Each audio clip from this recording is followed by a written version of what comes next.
가습기 살균제 참사가 수면 위로 드러난 지 6년 만에 피해자들이 국가 차원의 사과를 받은 가운데 이번에는 가습기 살균제 3, 4단계 피해자도 정부의 지원을 받을 수 있게 됐습니다.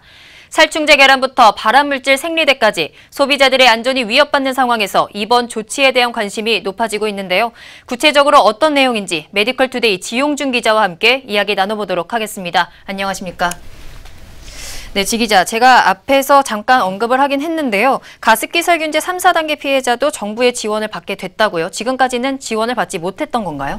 네, 가습기 살균제 피해자 구제개정운영위원회는 지난 11일 전문위원회 검토 결과를 토대로 정부 지원 대상 피해자가 아닌 폐섬유화 3, 4단계 판정자에 대한 구제급여 지급 방안 등 피해 구제 계획을 심의 의결했습니다. 네. 특히 이번 회의에서 구제운영위원회는 다음 달까지 3단계 판정자 208명에 대해 피해 구제 우선 심사를 마무리하며 신속하게 지원하겠다고 했습니다.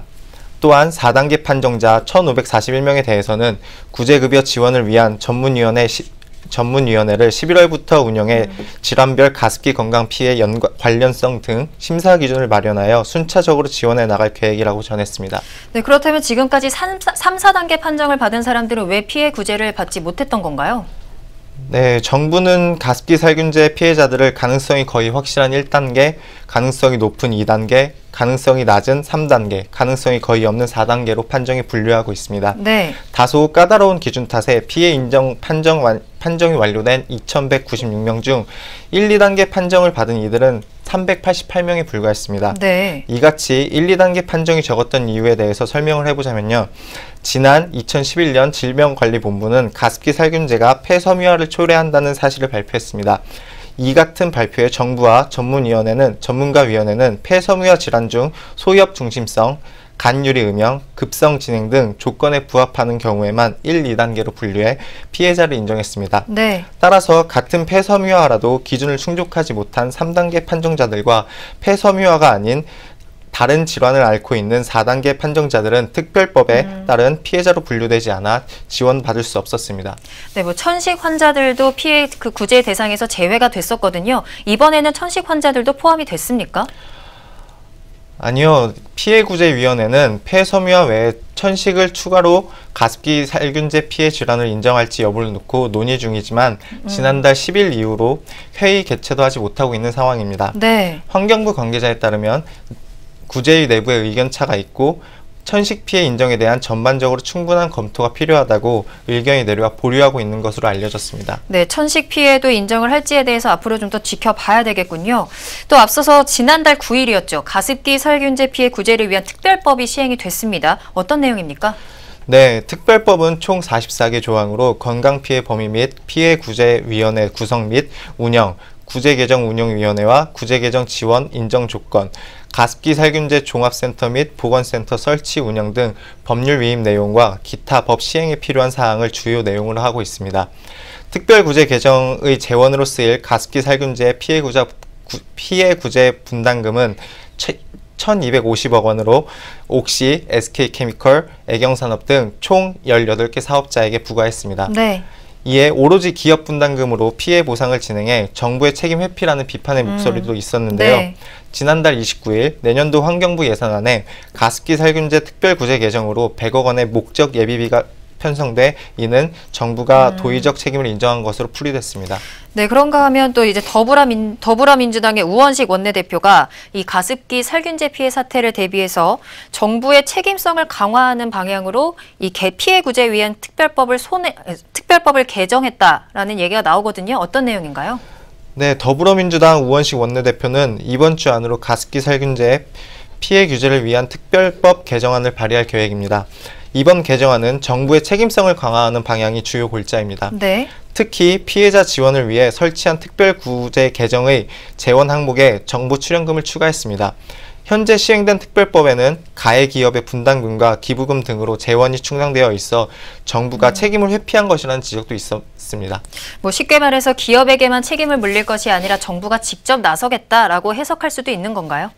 네, 맞습니다. 아울러 일정 요건을 갖춘 피해자 단체에 대해서도 정부가 지원할 수 있도록 근거 규정을 새로 마련했습니다.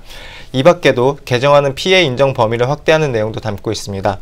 손해배상 청구권 소멸시효 규정은 20년으로 정해져 있는데요. 네. 이 규정을 폐지해서 소멸시효를 두지 않도록 하는 것입니다. 즉, 가습기 살균제가 최초로 출시 및 판매된 후 1994년에 발생한 피해에 대해서도 손해배상 청구가 가능하도록 한 것입니다. 네. 또한 개정안은 피해자 단체가 법이 정한 요건에 맞는 인사 피해자 구제위원회 위원으로 추천할 수 있도록 권한을 부여하고 구제위원으로 인문, 사회학자도 참여할 수 있도록 했습니다.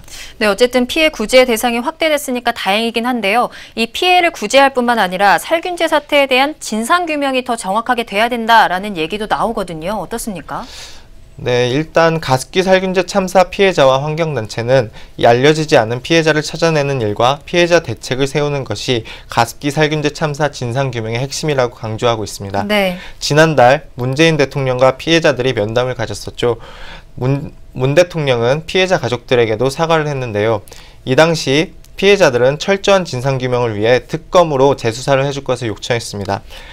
또한 구체적으로 대통령 혹은 국무총리실 직속 전담기구를 만들어 제2 가습기 살균제 참사를 막아야 한다고 말했는데요. 네.